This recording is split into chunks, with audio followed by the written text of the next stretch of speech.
Novaes aqui conosco, é professor titular de Física Teórica da Unesp. Ele é um físico experimental de altas energias, doutorou-se aqui no Brasil, fez um pós-doc em Berkeley, no NNPL, depois trabalhou no Fermilab também por algum tempo, e participa de grandes experimentos como o T0 do Fermilab e o ICMS do CERN. E vai continuar essa nossa peregrinação aqui pela física de altas energias, falando hoje sobre o modelo padrão das interações fundamentais. Por favor, prazer tê-lo conosco. Bom, agradeço o convite para estar aqui falando para vocês.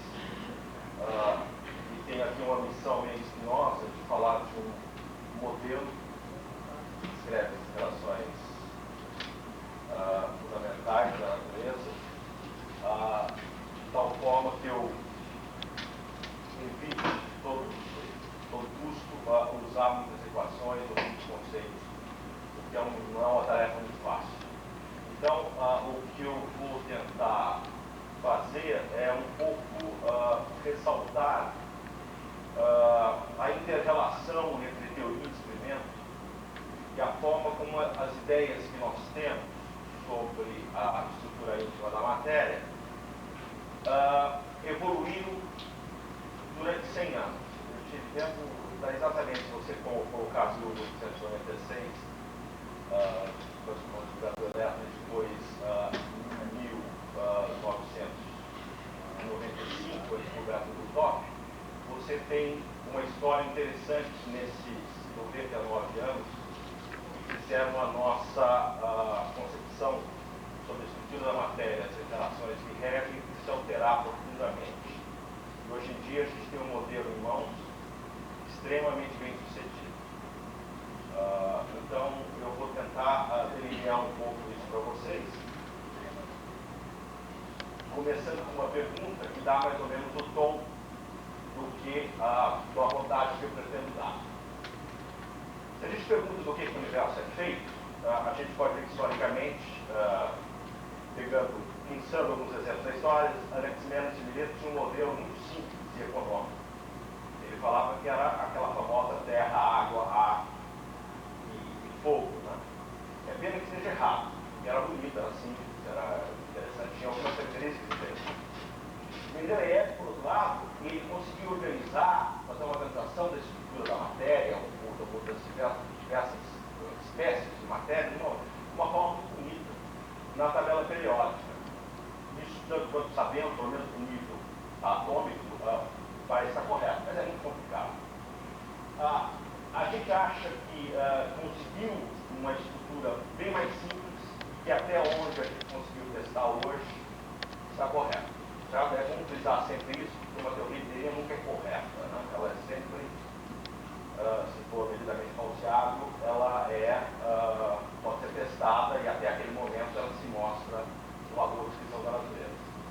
E a gente vai querer, de alguma forma, vender para vocês que esse substituto da sua tabela periódica realmente descreve o que a gente conhece da forma mais íntima da estrutura da matéria. Em geral, a gente deixa a propaganda para o final do talk, eu vou um pouco reverter a história e vou colocar a propaganda logo no começo. Tá? Esse aí é um cartaz que vai estar sendo distribuído começar a ser distribuído provavelmente no mês que vem, para as quase 25 escolas de ensino médio. É um projeto que a gente trouxe para o Brasil, não é original, porque é dos Estados Unidos, foi feito na França, Canadá. E ele vai tentar dar um pouco dessa ideia do que a gente vai discutir hoje, sobre tentar dar uma arejada naqueles estudantes que veem constantemente a tabela periódica do ensino médio pregada na parede, tentar ver se a gente coloca alguma coisa visualmente bem feita e competitiva. Bom, o que a gente sabe hoje em dia é que nós conseguimos penetrar profundamente na estrutura da matéria. A gente sabe hoje em dia que a tabela periódica lá Mendeleev hoje em dia tem que ser feita de coisas extremamente mais complicadas. Demorou muitos experimentos para chegar nessa visão que nós temos hoje. Então, eu vou passar muito rapidamente, dar uma pincelada nessa estrutura, nessa nova tabela periódica, se você quiser, e pensar e repensar isso em diversas maneiras. Bom, ela é composta do que a gente chama de elétrons, que são ferros, meio, né? Composta pelos os conhecidos elétrons carregados, íons e tal, e os seus respectivos nêutrons. Então ela tem uma história ampla, começa em 1986, 1987, com o elétron, e vai até a descoberta total, que foi a última peça desse quebra-cabeça eletrônico que foi descoberto. Tem as características aqui de carga, hoje em dia a gente sabe que tem uma pequena massa e as outras partículas são carregadas. Para o lado das partículas que interagem fortemente, que compõem o núcleo atômico ou bárions, métons, a gente tem os chamados quarks, que também foram propostos teoricamente por Young em 64, que mostraram uma explicação extremamente convincente para a estrutura tátônica, que a gente chama dos objetos que parecem estar dentro, tudo indica que estão dentro do próprio, tudo indica porque a gente não consegue tirá-los das evidências pela própria teoria, mas há fortíssimas evidências que eles compõem o próprio anel.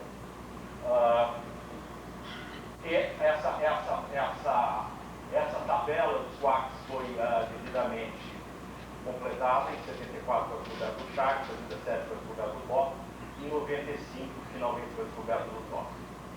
Só para você ter uma ideia do que está se falando, eu estou tentando colocar os meus livros ali, eu tentei colocar a massa das partículas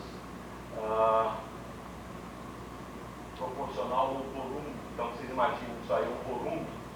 Eu tentei desenhar esses quarks que estão aqui, sabe? E coloquei também o próton aqui eu coloquei também o próton aqui com uma questão de definição.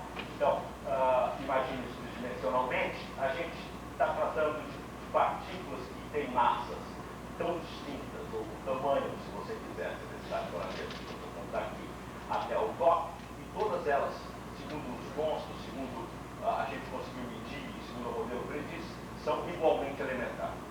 Então a gente tem aqui o conjunto completo, que em inglês é bonito, os building blocks, né?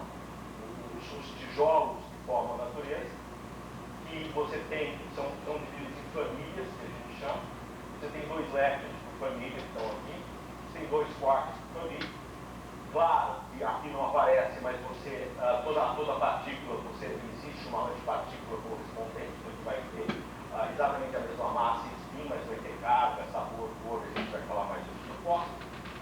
E eles aparecem em 3 gerações. E tudo indica, as indicações que temos hoje são bastante fortes, que parece que são 3 e somente 3.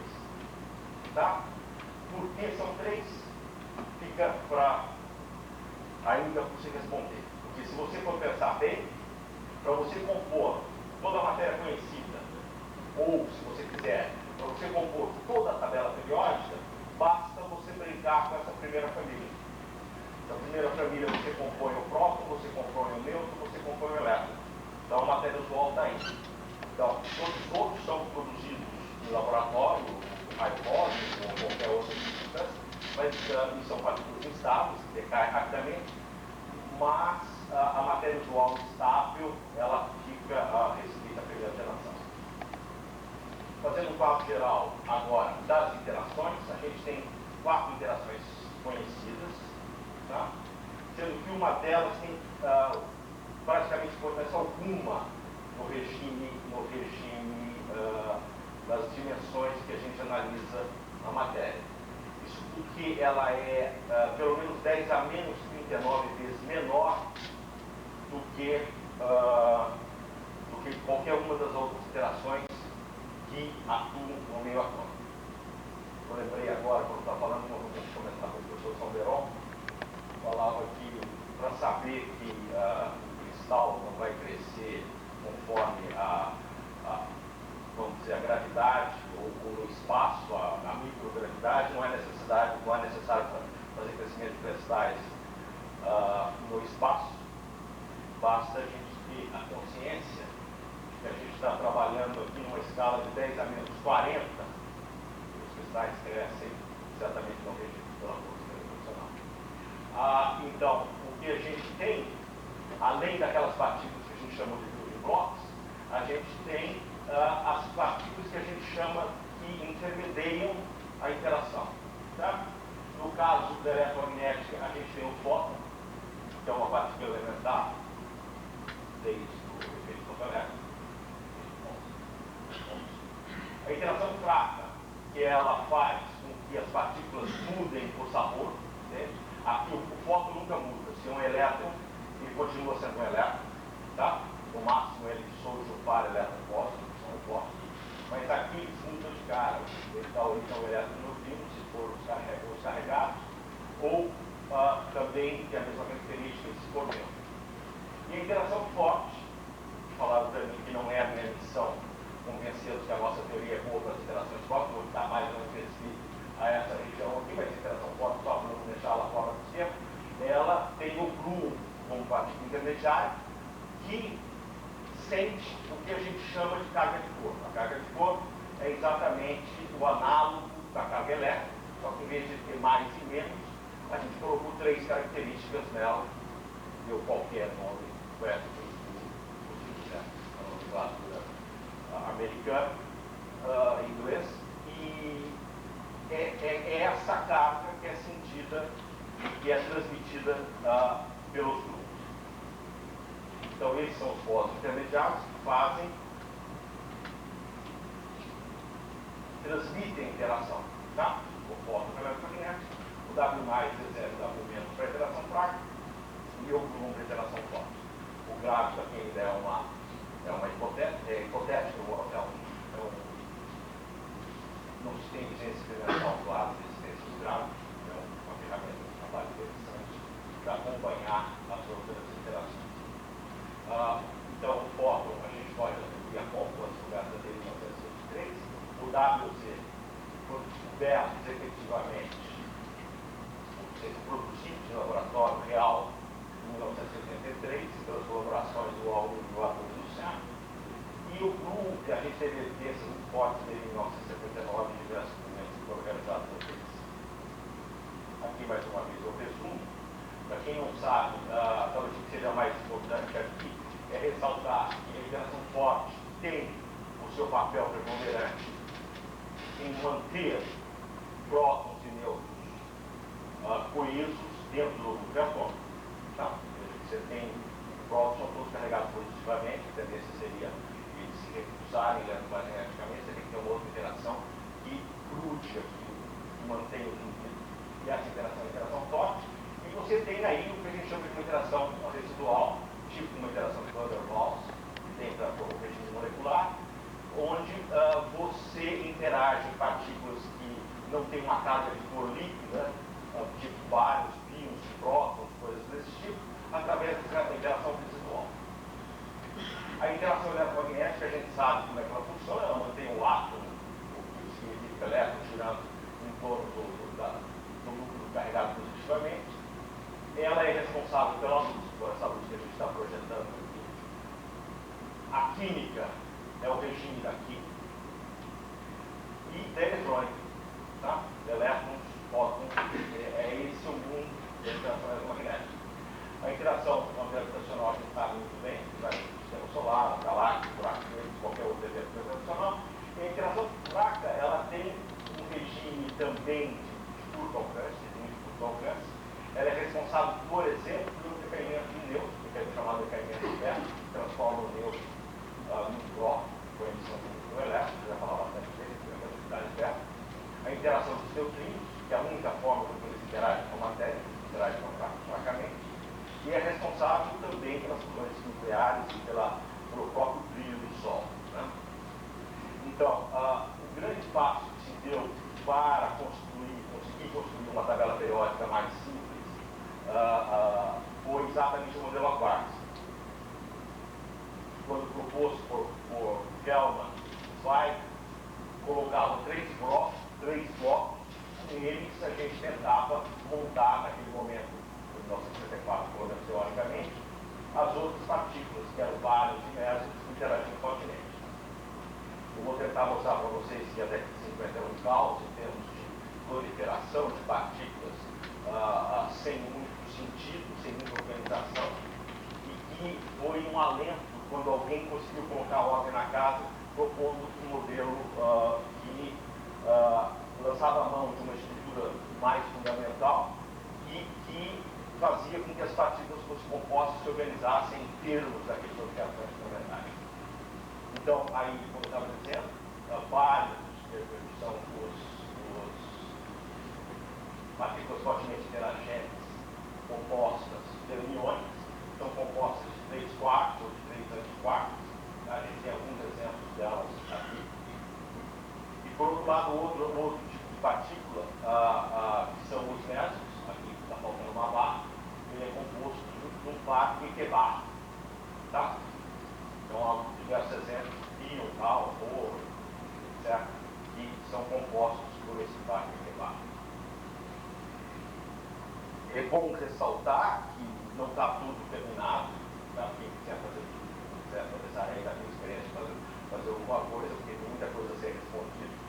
Por mais que eu tente convencer vocês hoje que a gente deu uma explicação muito curta para uma série de coisas, vocês tenham em mente que nem tudo está pronto, nem tudo está acabado, que ciência não é aquele espírito Halliday, né? Que parece que uma vez estudado até o final, a gente já sabe que tudo a ciência termina ali, é um pouco diferente. Por isso é isso, se eu conseguir convencê-los disso, que essa é uma aventura muito mais interessante do que estudar o Halliday e Haslund, do que a concepção que ele coloca de ciência, eu já estou satisfeito. Então, veja, a gente não sabe muito bem porque hoje em dia tudo indica que o universo é francamente dominado pela matéria. A gente acha que os modelos atuais pressupõem que o universo tenha sido criado por igual quantidade de matéria e antimatéria. Não. Mas hoje em dia é francamente dominado pela matéria. Isso é um mistério. Como é que aconteceu isso exatamente? Tem gente que não acha que massa não é só pesar as coisas, não é só medir a massa. E deve existir uma razão mais profunda para que explique a massa. Eu vou ser sincero, para mim esse argumento, colocar isso como um problema, é uma questão que ainda me incomoda um pouco, mas eu coloco aqui por honestidade intelectual, porque é uma coisa que se levanta constantemente como um problema a ser resolvido, tá? Determinar a origem da massa. A matéria escura, que está muito em voga hoje em dia, a gente olha para o universo e vê que ele deve ser dominado por matéria e por energia escura. A gente não sabe exatamente o que seria composta essa matéria escura, a gente só sabe que ela não é composta pelo que a gente conhece. Se for composta por uma forma de matéria, por uma nova partícula, tem que ser uma nova partícula, um novo tipo de partícula. E o universo parece que está em aceleração, apesar de você ter a atração gravitacional que o atrai, né? Atrai toda a matéria e parece estar acelerando, continuamente acelerando. Isso indica que provavelmente existe uma nova interação aí. Tudo isso é especulação, não se tem resposta para isso, o caminho está aberto, então existe física além do Halliday. Bom, como é que a gente tenta explorar isso? Como é que a gente vai investigar uma estrutura tão pequena? Hoje em dia a gente chega a estudar dimensões da ordem de 10 a menos 18 metros. Tá? Como é que a gente vai analisar isso? Bom, duas pessoas nos ajudaram a determinar um pouco os parâmetros disso. Na verdade são 3. Eu queria começar talvez pela outra. A ideia genial do jogar uma coisa contra a outra. Então, em jogando uma coisa contra a outra, uma partícula contra a outra, a gente consegue tirar muita informação do que está acontecendo. Tá? E é bom a gente jogá-las com muita energia. Por que é importante que jogue com muita energia? Primeiro que o de Broglie falou da onda associada com a partícula inversamente proporcional ao momento dela. Então o que acontece? Eu ponho uma energia muito alta, ela é capaz de inspecionar, de verificar, de ser um microscópio, capaz de investigar distâncias cada vez menores, cada vez de forma mais profunda para dentro da matéria. E outra, às vezes é possível você, por exemplo, criar partículas muito pesadas, como o caso do Thor, por exemplo, que é criado no par PT barra no Fermi-Lab. Cada uma dessas partículas do Thor tem 175 GeV, ou seja, é mais do que da ordem de 180 prótons. de massa. E mesmo assim, numa colisão próton-antipróton, eu consigo gerar um par DT-par, tá? Que tem 180 vezes mais massa que o par próton-antipróton. Isso por quê? Porque o Einstein nos ajudou dizendo que você pode converter energia em matéria, e se você aumentar a energia, você tem a capacidade de, a partir de uma partícula de menor massa, mas com origem uma maior energia, fazer com que partículas muito mais massivas possam ser criadas nesse caso. Então, se eu quiser selecionar distâncias muito pequenas, ou produzir partículas muito pesadas, é bom que eu tenha altas energias. Então,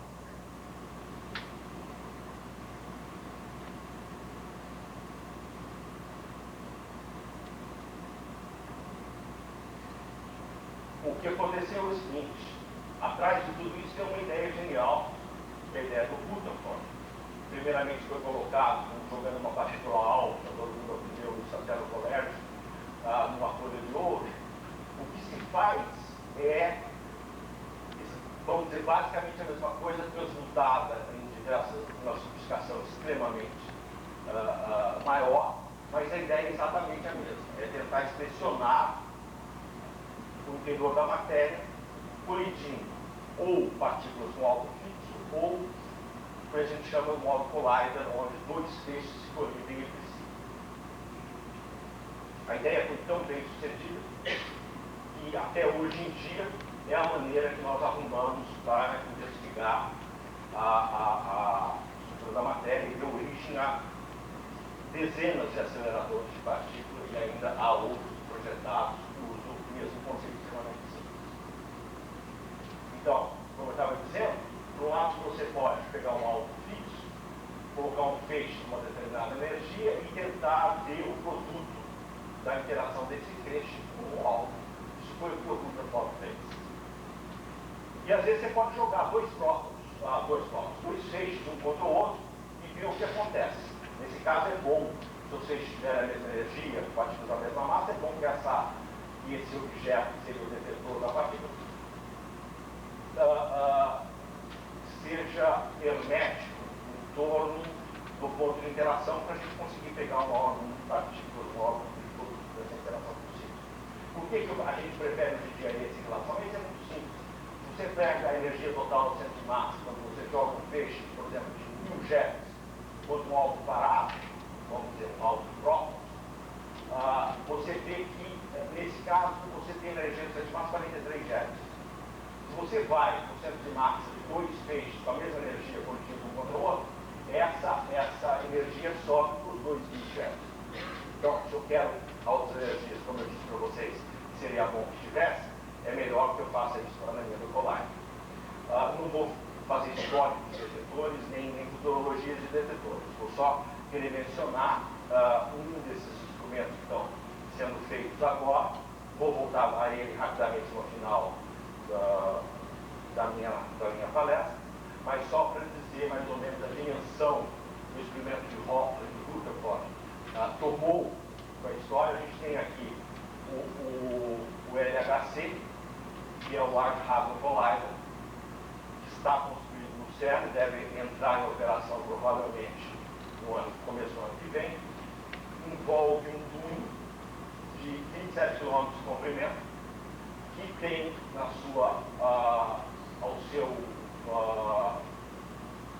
ao redor do túnel, na extensão do túnel, 4 grandes detectores com funcionalidades bastante distintas. Tá? Você tem o Atlas, o CMS, são dois detectores de múltiplos propósitos, ou seja, ele consegue ver quase qualquer coisa que esteja acontecendo em termos de reação entre próton contra próton, como a gente acabou de ver. Depois tem dois detectores mais especializados, o LHCb, que vai se dedicar fortemente à produção de um tipo de quark, o quark B, e o LS, que deve se dedicar à colisão de íons pesados. Então, em vez de próton, vai se colocar íons pesados no feixe para fazer isso. Só para ter um pouco a dimensão do que se trata os detectores, falar um pouco do CMS, que a gente vai participar da colaboração. Esse aqui, veja,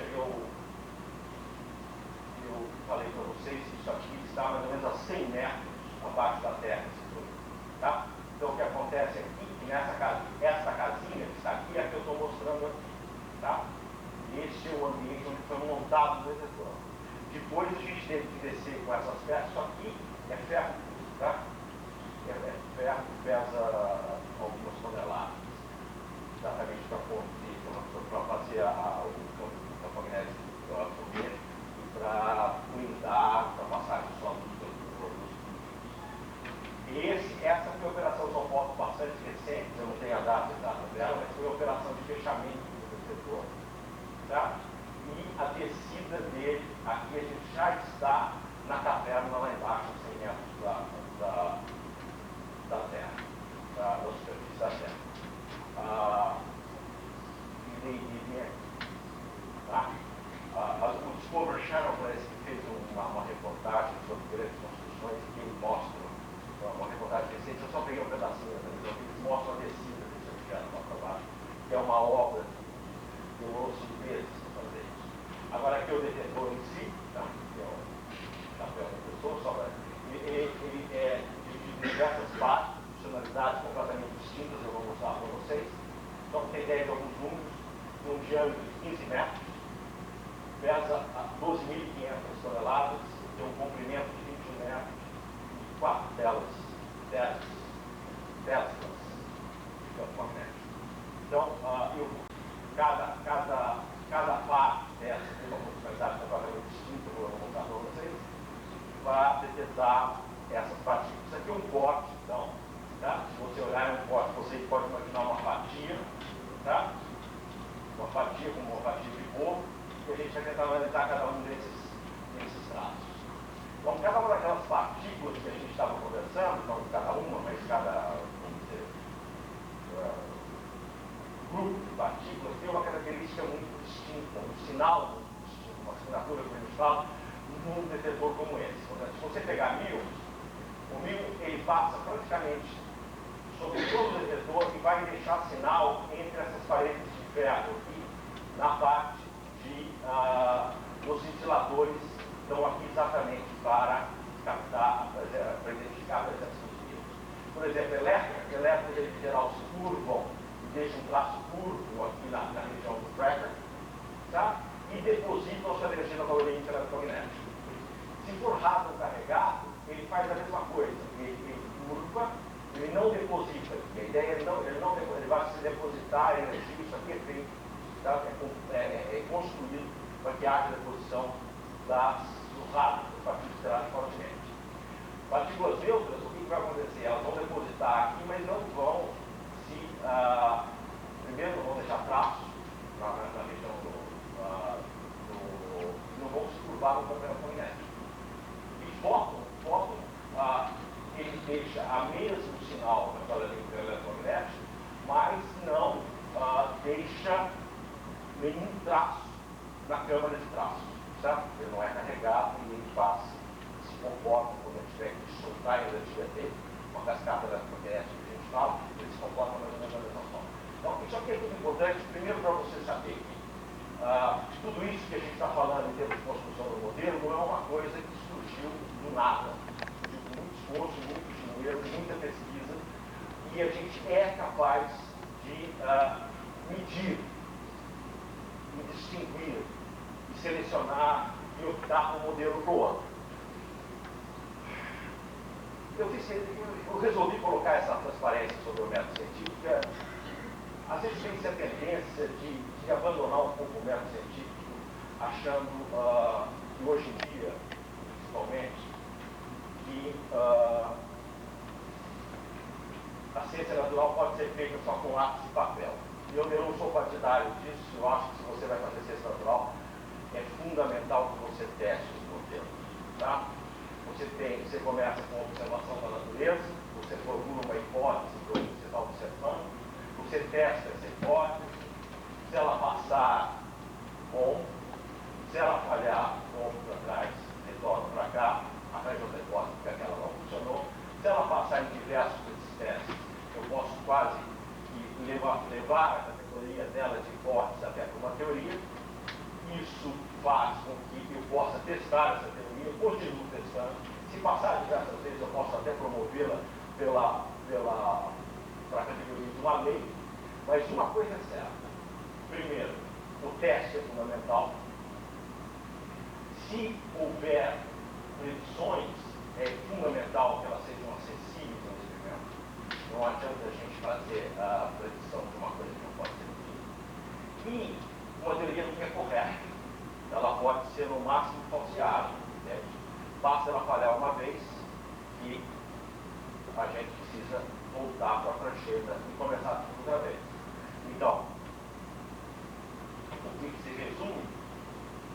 Isso tudo se resume no que os americanos chamam Data Model Comparison. Tá? Você tem que pegar o data e comparar com o modelo que você tem. Tá? Depois, para não ser acusado de chauvinista, eu resolvi colocar uma transparência politicamente correta, em que também funciona a tese do Data Model Comparison. Então, esse é o ponto central do que eu acho que a gente quer passar aqui. E a teoria sozinha faz muito pouco, se não houver natureza como a volta. Bom, eu vou passar muito rapidamente, só para vocês terem uma noção histórica, sobre o que ocorreu e sobre um pouco os anos que essas coisas ocorreram. Eu acho que isso pode ser interessante para dar um pouco dessa visão. Então, em 1986, Becquerel tem a primeira evidência de radioatividade espontânea.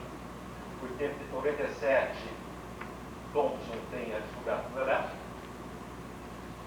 Em 1911, Millikan mede a carga do elétron e Rutherford faz o experimento que eu disse, foi tão bem sucedido com a ideia e evoluiu tanto nesses anos. Ele descobre em 19 o próton e Chadwick o Newton em 1932. Origem particular do período. Daí tem uma reação particularmente interessante, somente particularmente interessante, pelo termo que me deram para falar aqui, que é a interação eletromagnética eletrofraca, fraca ou eletrofraca, que é o chamado decaimento beta.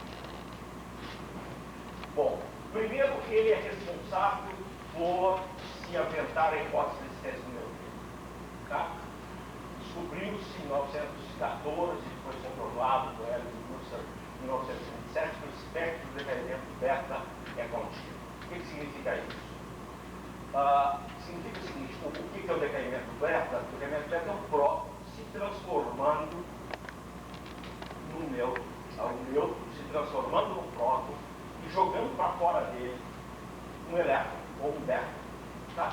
É um objeto muito pesado, basicamente parado, e joga para fora dele um elétron. O que você esperaria se não houvesse outra partícula envolvida nisso? Que essa energia do elétron estivesse muito ligada simplesmente à diferença de massa das duas partículas que estão paradas praticamente sem recurso ali naquele local. Então você esperaria ter essa energia, se não houvesse nenhuma outra partícula envolvida, com um pico. Tá? Mas não é isso que se sentia. Essa energia dos elétrons saindo do decaimento neutro, elas tinham, na realidade, um espectro contínuo na energia. Elas tinham diversas energias. Quando isso pode acontecer? Pode acontecer se uma outra partícula for jogada para fora também. Tá? O seu neutro se transforma em próton e joga duas partículas. Você pode jogar duas partículas assim, assado, assim. Tá? Então, uma pode compensar a energia da outra. Né? Então, você poderia ter um contínuo de energia. Então, o que acontece? Em 1930, o Pauli sugere a existência de uma partícula muito leve, fracamente interagente, porque ninguém via essa partícula, mas que tivesse sendo emitida junto com o decaimento beta. Rapidamente, no mesmo ano, o Fermi já propôs uma teoria do decaimento beta, assumindo a existência dessa partícula que o Pauli tinha visto teoricamente naquele momento, para explicar esse tipo de espectro. Aí tem a participação do John como um trabalho importante no Mínimo em 1949, também e propuseram a universalidade das interações fracas. Ou seja, a interação que o Fermi propôs para descrever a interação dela, o Weierstrass descrevia mais, descrevia outros fenômenos, tal como dependendo do íon, etc., que tinham a mesma natureza e a mesma intensidade da interação fraca que descrevia o decaimento dela. Só uma ressalva aqui, que nem só de aceleradores é feita a história das descobertas que a gente tem na matéria. Os raios cósmicos desempenharam um papel muito importante.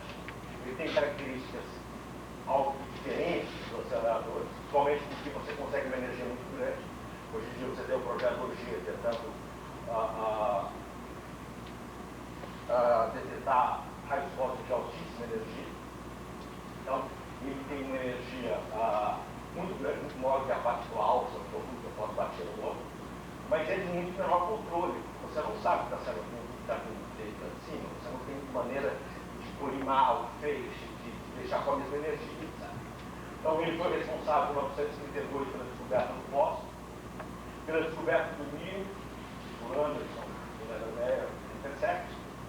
E aí já veio o Rabi com um comentário muito interessante. Isso também, para quem? Ninguém notou que isso existisse. Isso é uma questão que ainda a gente tem aberta e que reforça um pouco aquele comentário que eu fiz no início. Para a gente fazer a tabela periódica, ou para a gente construir o universo como um todo, a gente passaria a primeira geração. Não haveria necessidade de surgir o Minion no meio do caminho. Mas o Minion foi só a ponta do iceberg. Depois dele vieram muitos outros. Só para não dizer que eu falei das flores, o Lax, o Pierre de Paulo, descobre o Pio também, que é um mago da ciência brasileira, em 1947, no Monte Chapaltaia, tá? Também em raios cósmicos, decaimento do Pio e o Minion. Houve uma série de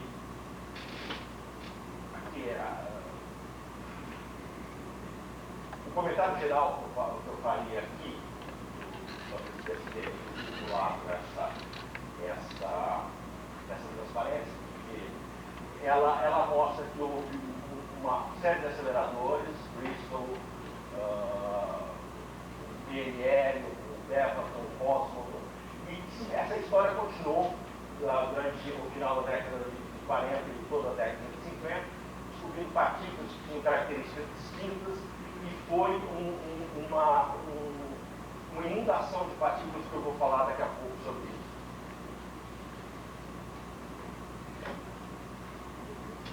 Deixa eu fazer uma rápida reflexão aqui sobre dois pontos de vista do que eu vou falar.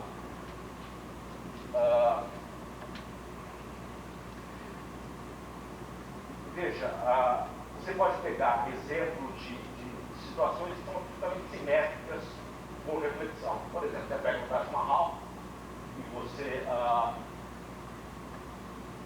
ele é absolutamente simétrico por essa linha que a gente está cortando para ele. Agora, como é que seria a natureza? Se você pega a natureza e faz ela refletir no espelho, o que acontece com ela? É exatamente o mundo que está daquele lado do espelho, desse lado do espelho, é exatamente idêntico. Interessante o comentário da Alice, né? Que fala que perhaps the looking glass milk isn't good thing. Ela fala para o gato dela tomar cuidado quando ela está do lado do espelho, e talvez aquele leite do lado do espelho não seja muito bom para beber, que o gato tivesse cuidado. Parece loucura, né? Mas a natureza acabou se mostrando que não é uma coisa tão forte. Só para falar um pouco de simetrias, veja, além das simetrias que a gente conhece, o conceito que eu vou voltar a ele depois, deixa eu pegar e falar agora simplesmente de três simetrias discretas, que é a paridade. O que a gente chama de paridade é uma generalização da reflexão, não uma reflexão do espelho, mas você reflete todas as coordenadas do espaço-tempo, então x vai para menos x, y vai para menos y, z vai para menos z. A reversão temporal, que é outra simetria discreta, você inverte a linha do tempo, que a gente no futuro a gente vai para o passado, é a conjugação de carga, que faz com que todas as partículas se tornem antipartículas. Em 55 havia o que chamava-se de tal terra, a puzzle, o enigma tal terra. Duas partículas que pareciam ser absolutamente o mesmo estado, tinha a mesma massa, a mesma largura de decaimento, o mesmo tudo, elas decaíam em estados de paridade opostos. A gente não consegue associar as partículas de uma determinada paridade. Então, parecia que eram as mesmas partículas, caíam em paridade oposta. Afinal, eram a mesma partícula e a paridade estava sendo violada ou eram partículas distintas? Ao refletir isso, o Lee Young propõe testar a conservação da paridade nas leis da física. Tá? Que até 1957 a gente achava que o leite do outro lado do espelho era exatamente igual ao leite desse lado do espelho. Não poderia haver distinção alguma do mundo refletido no espelho ou com a reversão de paridade. Mas a coisa muda um pouco de figura e novamente aí o decaimento beta apresenta um papel muito importante. Em 1957, a Madame Bou obteve a primeira evidência da não conservação da paridade na natureza. Isso estudando a distribuição do lado dos elétrons emitidos no decaimento beta, no decaimento global da elétrons. Os elétrons aí, veja, você tem a priori, quando você coloca o campo magnético numa determinada direção, tá? Coloca um espelho aqui, você tem a condição do elétron ir na direção oposta do campo eletromagnético ou na direção do próprio campo magnético. Note que é o seguinte, no espelho, momentos de partículas são refletidos dessa forma e momentos angulares são pseudo-vetores, eles não se refletem como vetores.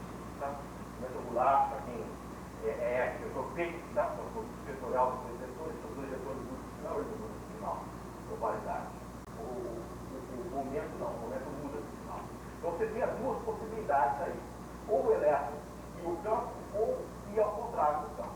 O que acontece é o seguinte, essa primeira situação ocorre na natureza. A segunda nunca ocorre na natureza. Então os elétrons são emitidos sempre na direção oposta ao campo que você coloca no fogão. Tá? Então, o mundo desse lado do espelho existe, o mundo daquele lado do espelho não existe. Tá?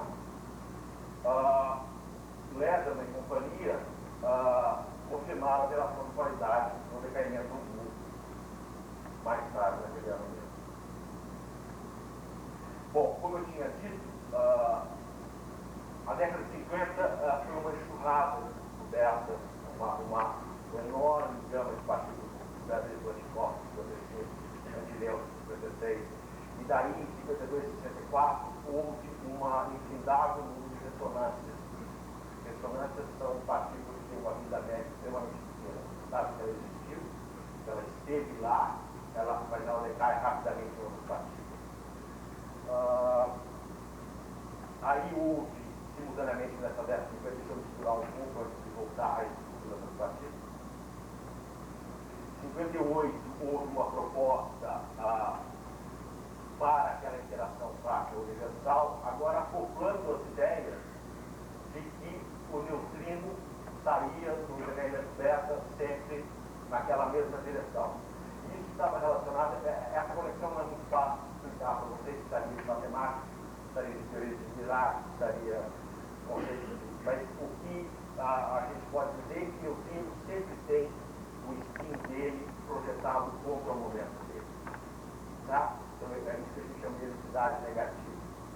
E como ele não, a massa é muito pequena, não tem massa até esse momento, a gente sabia que não tem massa, é uma coisa presente, então a gente não tem o que acontece é que ele sempre tem velocidade negativa. O fato de ele ter sempre um momento, o spin dele voltado em direção contrária ao momento, induz que a própria estrutura da interação fraca tenha uma característica que a gente chama de velocidade que projeta esses spins na direção contrária ao movimento. 59, a confirmação da definição do neutrino. Isso aí eu vou voltar mais tarde, falando em New York, só para colocar uma história, inventam o princípio de Fichte. Eu vou voltar nisso, então não vou ainda tempo aqui agora. Em 62, a primeira evidência do neutrino no Rio. não tinha sido sistema. Não vou falar muito em relação ao CP, mas depois, além da paridade, se descobriu que alguns sistemas da natureza, o primeiro foi o sistema de Gauss, viola a simetria de CP. CP é, além de você fazer a paridade, você conjuga a carga. Tá? Você só transforma a matéria em antimatéria. Tá? E aí isso aí é uma consequência bastante interessante, porque a gente tem um teorema muito forte, CPT, ou seja, você reverter o tempo, reverter o espaço e transformar a matéria em antimatéria. Mas se fizer tudo isso em sequência, ao mesmo tempo, a natureza não pode mudar. Então o que acontece? Se CP é violado, T também tem que ser violado, mas esses três juntos vão ser violados. Então esse sistema, se você fizer a reversão do tempo, ele não reverteria em algumas reações. Não daria para você passar um fio e passar o fio ao contrário e aquilo acontecer trás para frente. Mas uma característica era muito clara. A década de 50 eles questão de fazer uma coleta, e isso aqui está absolutamente correto. Eu tentei pegar todos os pontos das partículas descobertas até aquele momento. E era isso aí. Você tinha um monte de partículas, você tinha a menor ideia do que fazer com isso. Então você tinha colocado as partículas ali sendo produzidas como ressonâncias hadrônicas, e você tinha aquele balde de partículas completamente de forma caótica. Então, um passo gigantesco foi dado para a gente organizar isso aqui numa estrutura muito simples como essa, quando, como eu falei no começo, o Gauss propõe o modelo aquático para organizar toda essa brincadeira. Isso foi depois, em 1969, quando a Dolores Black no MIT, e a gente tinha realmente esses pequenos objetos no núcleo, isso pode ser associado com a própria descoberta do quark, e depois um modelo teórico, o modelo Apartus, o teórico do Neil Feynman, explicam como é que funciona direito o regime das interações cósmicas, como é que a colisão raso ou cósmica. Deixa eu voltar um pouco da simetria agora de forma mais geral. Não me preocupo tanto com a simetria discreta, mas de uma forma geral. Bom, a descrição de Feynman, que objetos assimétricos, se a gente quiser fazer uma certa transformação, e ele permanecer exatamente o mesmo depois dessa operação. É isso que a gente diz que uma certa grandeza, isso que a gente diz de uma simetria, trata de invariância sobre uma determinada transformação. E existe uma entidade matemática, que é a teoria de grupos, que tem um papel muito forte. A teoria de grupos, ela é simplificada aqui nesse gráfico que eu coloquei, não vou me esquecer nisso, porque não vem muito ao caso. Só para lembrar para vocês um pouco da definição do teoria de grupos, eles são mais formal, você tem uma operação associada a um objeto, que associa cada palavra no grupo, um terceiro elemento x vezes y do grupo, e tem a propriedade de fechamento associativo, existe uma identidade, existe uma inversa.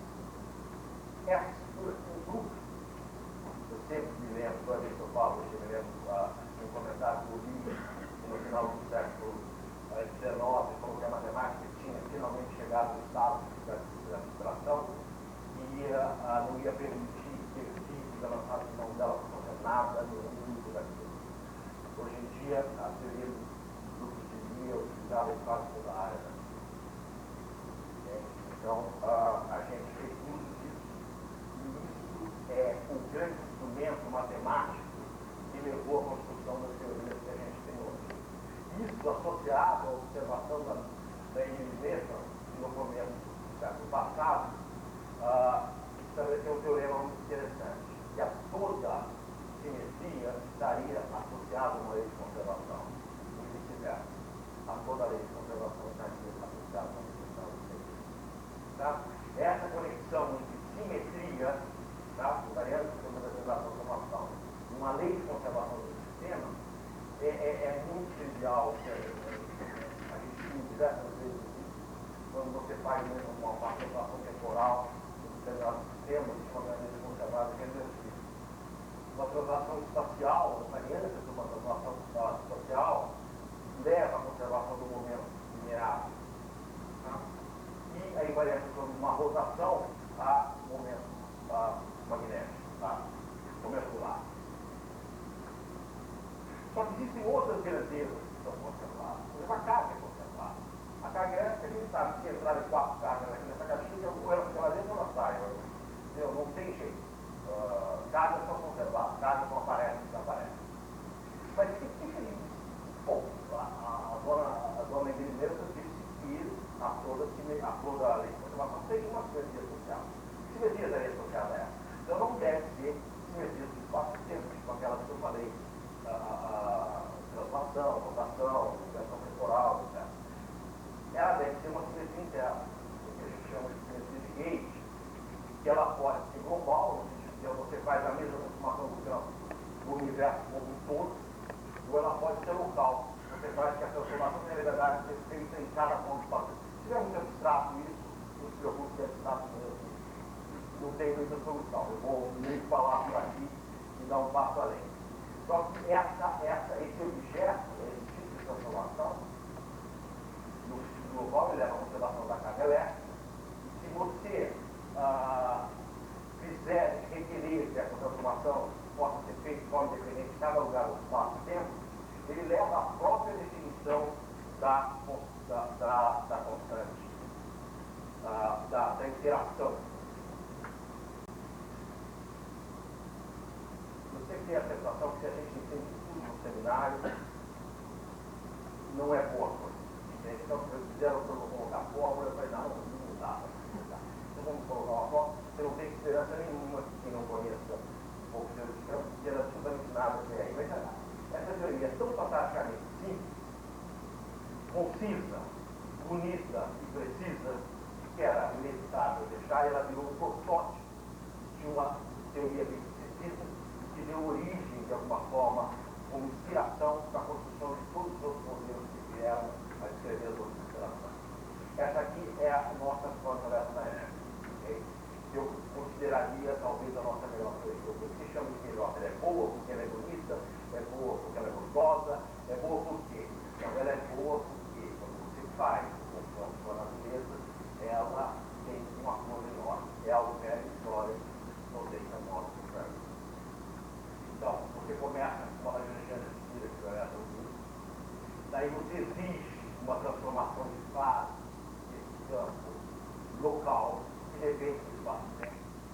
Daí, você só consegue fazer com que essa lagrangiana seja invariante por uma transformação local, que você tem uma derivada, se você introduzir o campo do foco e uma determinada derivada covariante, de tal forma surge naturalmente uma interação entre o campo do elétron e o campo do fóton. Daí é só introduzir a interação eletromagnética do fóton I, que eu tenho esse objeto aqui, que descreve toda a interação de elétrons com fótons, partículas carregadas pontuais com o campo eletromagnético. E porque ela é boa o seguinte, que todo mundo deve ter ouvido falar em integral de fase. Se alguém já tentou calcular, consegue imaginar qual seja a dificuldade de calcular o que caiu nesse desenho. Isso aqui é o conjunto de diagramas de conjunto de uma certa grandeza, que eu não vou chamado de movimento magnético nulo do elétron. Tá? É uma característica muito clara da partícula estrutural. Então, são cálculos extremamente complexos sobre o lado teórico e extremamente complexos sobre o lado experimental. Você faz um penny track para o físico do elétron, uma matéria magnética a baixa temperatura, em média, frequência de simples, que é relacionado com essa grandeza que a gente chama de gênero 2. O que eu quero apontar para vocês é o seguinte: quando você vai e faz a medida, a evolução de 1947 a 1987 dessa medida, e certamente só com a perspectiva da gente melhorar a precisão experimental, que as pessoas vão se arvorar, sentar na mesa elevado a teoria de perturbação daquela grandeza, porque aquilo é um desespero popular aquilo, mas o que é absolutamente fantástico, que chama a atenção, existe um acordo de oito organismos significativos entre a predição teórica da QED e a linguística mental. Esse é o ingrediente fundamental. É por isso que eu falei que era bem sucedido.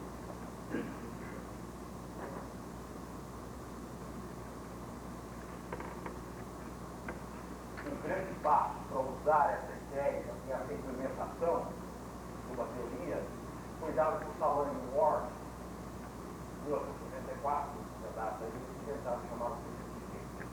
Eu coloquei aqui essa frase para dele. E ele falava que essa ideia de você impor uma meta local para campos pode dar certo para qualquer tipo de teoria.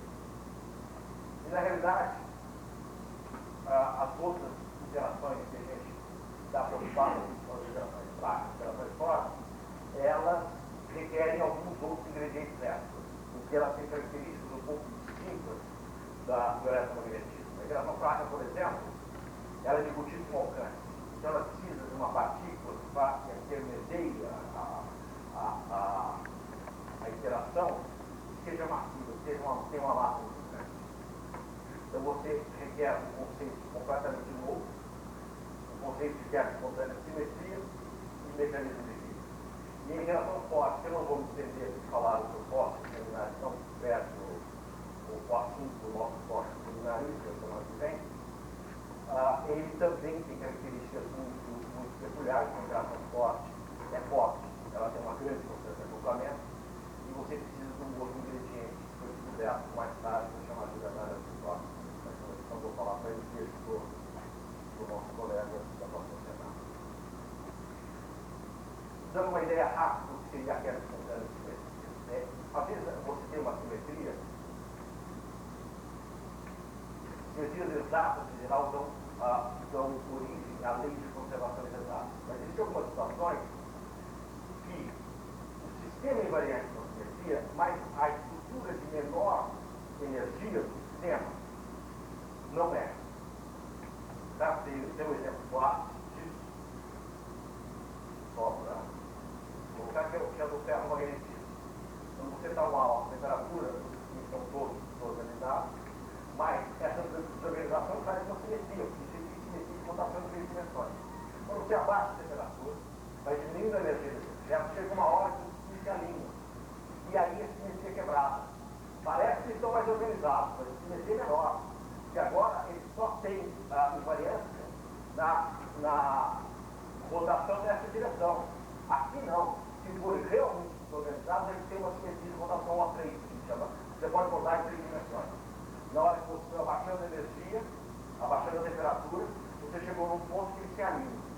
E na hora que ele se alinha, você quebra a simetria. Eu acho mais bonito um exemplo mecânico que é muito interessante.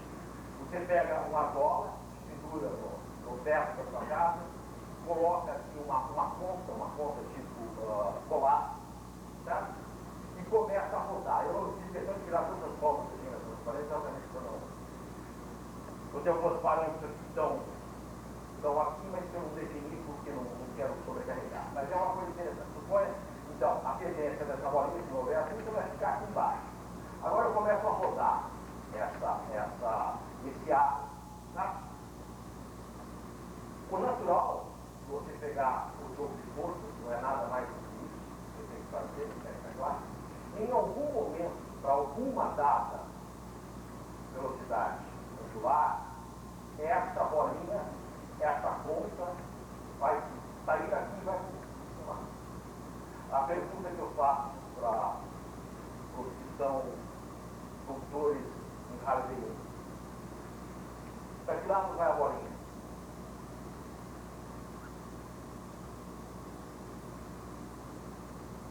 Quem que me responde? Põe o ar, põe uma bolinha, uma ponta, um colar, solta, aqui embaixo, começa a rodar. Por determinado momento ela não vai ficar lá. Tá? Se você rodar muito forte, ela vai ter a tendência, ela pode ser subir. Para que lado ela vai?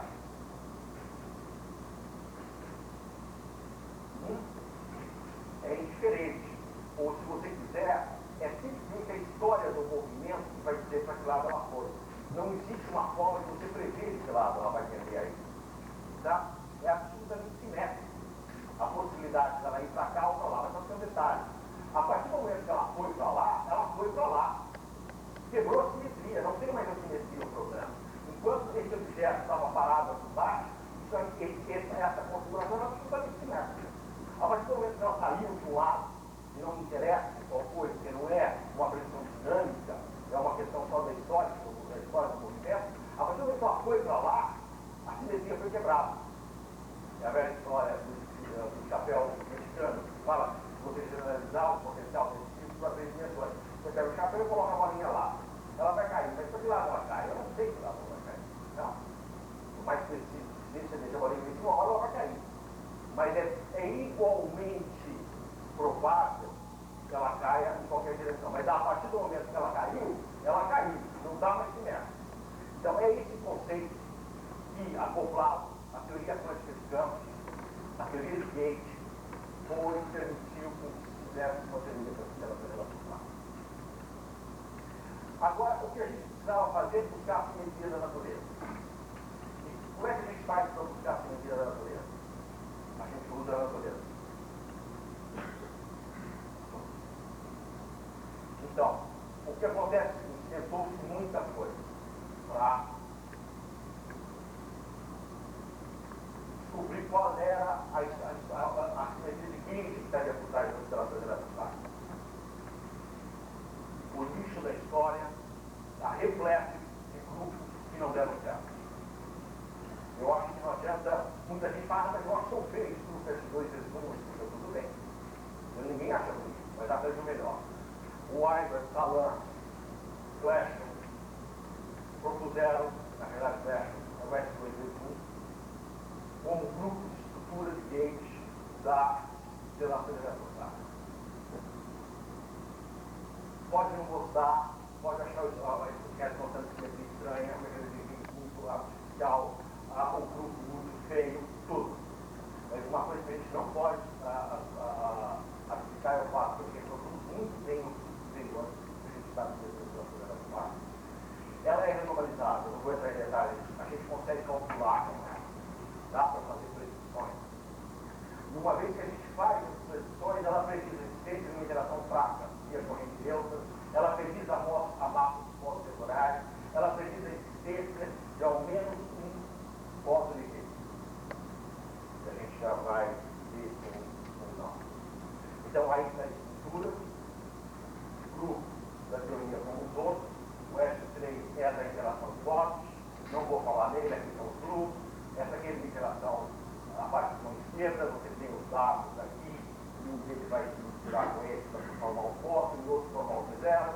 Aqui você tem os lessons que vão aparecer dessa forma, transforma em representações distintas do grupo, aqui você tem os quartos, aqui tem o modo de isso aí, vamos dizer, se for levar no dia fundo, a gente teria problema. O problema é o seguinte, a teoria é extremamente preditiva e ela prediz coisas que jamais haviam sido vistas. Por exemplo, a interação fraca sem troca de carga. O que significa isso? Eu pego um nêutron, por exemplo, um objeto, um ion, mando o neutrino. E do outro lado, o que sai? Não sai nada carregado. O nêutron, aquilo a gente rompe o nucleon e o que sai do outro lado é outro neutrino. O que acontece? Como o neutrino só interage fracamente, ele trocou o objeto e não trocou carga. Se tivesse trocado carga, teria virado um elétron, um bio. Não foi isso que aconteceu. Então, o nosso desenvolvedor uma descoberta, uma versão fantástica do modelo, em 67, prescreve a existência da corrente. Só por exemplo histórico, aqui não tem muito a ver com a sequência popular, chamada Revolução de Potência 64, foi descoberto o Short da MIT, no MIT e outro no SLAC, em reações completamente distintas que acabaram sendo a mesma partícula que a gente chama de Short da Party. O Quackshar descoberto nesse mesmo ano, esse novembro de 1964, foi revolucionário. Em 75 é descoberto por um Chulé, está abrindo aqui o caminho de uma nova geração. A gente teria aí mais 2 quartos para ser descoberto. 3 anos depois, o Levin, em 77, o Levin, logo no estado ligado, Bebebá, e aí estava o quarto D sendo descoberto. 3, mais uma predição da teoria, como consegue colocar, não só falar que é massivo, mas predizir a massa dessas objetos. Eles são descobertos por dados biocêmicos, produzidos, reais, todo esse setor com a mesma massa predita pelo modelo. 95, o quarto top é descoberto no Fermi Lab, das colaborações CDF e DZF. E eu acho que seria a última grande descoberta desse partido. Fechando aquela tabela periódica que eu tinha prometido para vocês que eu fecharia até o final do dia. A década de 90 foi dedicada ao que se chama de medidas específicas do modelo padrão. Pegou o seu modelo padrão, esse modelo, e tentou uma colisão elétron-fósforo, fazer todas as medidas de todas as grandezas que ele precisaria para aquele tipo de reação. Primeiro, trabalhando com o que a gente chama no polo do Z, a gente produzia, fazia em mais elementos semifinais, produzir um Z, uma corrente um polo intermediário meu, e daí medir o decaimento dele, tá? Pegar todas as características que a gente tem no polo do Z. Depois de uma segunda etapa, esse mesmo detector estudou a produção de pares de dados entre previstos, e ele consegue analisar a interação de gama com WW, os corpos de fósforos vetoriais intermediários, interagindo entre si e testar a predição do modelo para esse acoplamento dele. Tudo isso continuou sendo um sucesso para todos. Essas são as grandezas que foram medidas, o resultado delas. Você ter um conjunto de medidas com esse resultado, exatamente qual é a probabilidade que ocorre. É mínima, escapou agora. Algumas grandezas são medidas com a precisão democrática. Aqui é simplesmente uma coincidência interessante. Essa é a última transparência que eu dou. Por coincidência, eu vim saber agora que é exatamente o desenho que fizeram para anunciar o meu toque. Estava lá uma correlação entre as dois eventos. Então não há teoria ser feita a respeito. Eu não vou ler nele nem ele.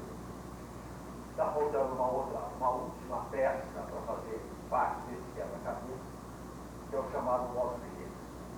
Tá? Os primeiros estão sendo colocados, como eu disse para vocês, o LHC tem dois detectores voláteis, certo? Informa o que é o motor principal da investigação deles descoberto dessa parte que está faltando. Um sócio para que seja descoberto, outro sócio para que não seja descoberto, que a gente precisa de alguma coisa diferente, inesperada, nova, para mostrar mais uma vez que aqui eu não resolvo rápido. Bom, é basicamente isso que eu queria explicar.